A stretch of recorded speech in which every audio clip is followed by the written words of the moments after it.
Você, muito provavelmente, já quis ser um vampiro. Mas por quê?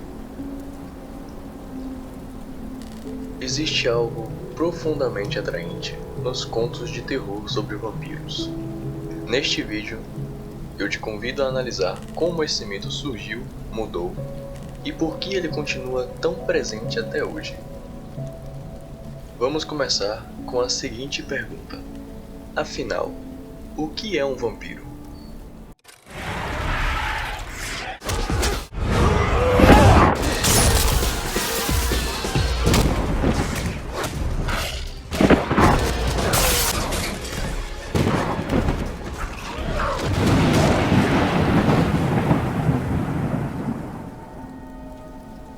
Se você já está acostumado com histórias de terror, sabe que um vampiro é uma criatura sombria, uma espécie de morto-vivo que sobrevive se alimentando do sangue de humanos, e às vezes de animais.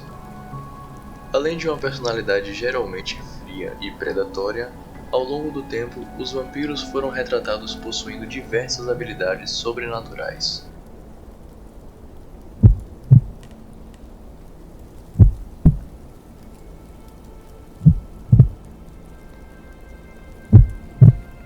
Habilidades essas que causam calafrios, que os tornam aparentemente intocáveis. Antigamente, na região dos Balcãs e Eslavas, os chamavam de vampir ou upir, e às vezes Nosferatu. As pesquisas indicam que no significado dessas palavras se encontram criatura do mal, ser noturno e cadáver vivo. São criaturas realmente temidas e poderosas. Mas sempre foi assim? O vampiro que conhecemos vem de um conceito já existente há muito tempo no leste europeu. Nos tempos medievais, existem registros religiosos e jurídicos, por exemplo, que mencionam criaturas que saíam de seus túmulos causando morte, doença e até mesmo azar. Eles se tornaram mais conhecidos no Ocidente no século XVIII, durante a histeria vampírica, onde relatórios médicos descreviam com frequência que haviam cadáveres com sangue fresco na boca, acusados de matar pessoas depois da própria morte. Apesar dessa descrição se parecer mais com o que hoje chamamos de zumbi, foi depois que esses documentos e histórias se difundiram que a palavra vampiro e o conceito passaram a ser reconhecidos academicamente em toda a Europa, antes de todo o mundo. As crenças também rodeavam em torno de outros pontos, como a ideia de que esses vampiros sugavam a vida das pessoas, que eram fruto de práticas impuras ou excomunhão durante a vida, e coisas dessa natureza. Enfim, um ser amaldiçoado e perigoso. Mas já faz muito tempo desde a era medieval e dos registros de cunho supersticioso, e é importante dizer isso com cuidado. Para as pessoas daquela época, essas histórias não eram lendas ou metáforas, eram tentativas reais de explicar doenças, mortes súbitas e o medo constante do desconhecido. O vampiro nasce, nesse contexto, menos como um monstro fantástico e mais como uma resposta simbólica ao que não se compreendia. Então, vamos ver como é que a mídia moderna tem retratado esses seres da noite. Antes de avançar para as representações modernas, existe algo importante a ser dito. Nenhuma história atravessa séculos sem se transformar. Toda obra, depois de criada, deixa de pertencer apenas ao autor e passa a ser reinterpretada por quem a recebe, e o vampiro não foi exceção. No final do século XVIII e ao longo do XIX, a literatura gótica resgata essas figuras míticas e as reformula. O vampiro deixa de ser apenas um cadáver homicida e passa a ganhar personalidade, linguagem, desejo e conflito. Ele começa a se parecer menos com uma superstição e mais com um personagem. E nesse processo, um elemento se torna central: a imortalidade. Everything ends. That is always sad. But everything begins again too, and that's always happy. I had in mind something a little more radical. What seems to be the problem?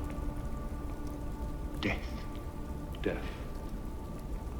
Well, I'm afraid that's a little out of my jurisdiction. I want more life, Father. O vampiro passa a representar não apenas o medo da morte, mas a fantasia de superá-la. Ele observa o tempo passar, atravessa eras, acumula conhecimento e poder, algo profundamente atraente para uma humanidade consciente da própria finitude. É a partir daí que o vampiro moderno nasce. Não mais apenas como um monstro a ser temido, mas como uma figura ambígua, ao mesmo tempo assustadora e admirável. Quando observamos todas essas representações lado a lado, fica claro que o vampiro não é uma figura fixa. O que muda é o tom da história, o meio em que ela é contada e o contexto histórico de cada época. Em alguns momentos, o vampiro é um monstro repulsivo. Em outros, ele é elegante, solitário, trágico, quase humano.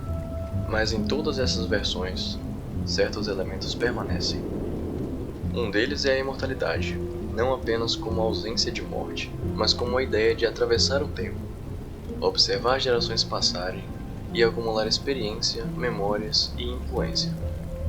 Outro é o poder, não só força física, mas autonomia, a capacidade de agir sem se submeter às limitações naturais impostas aos humanos.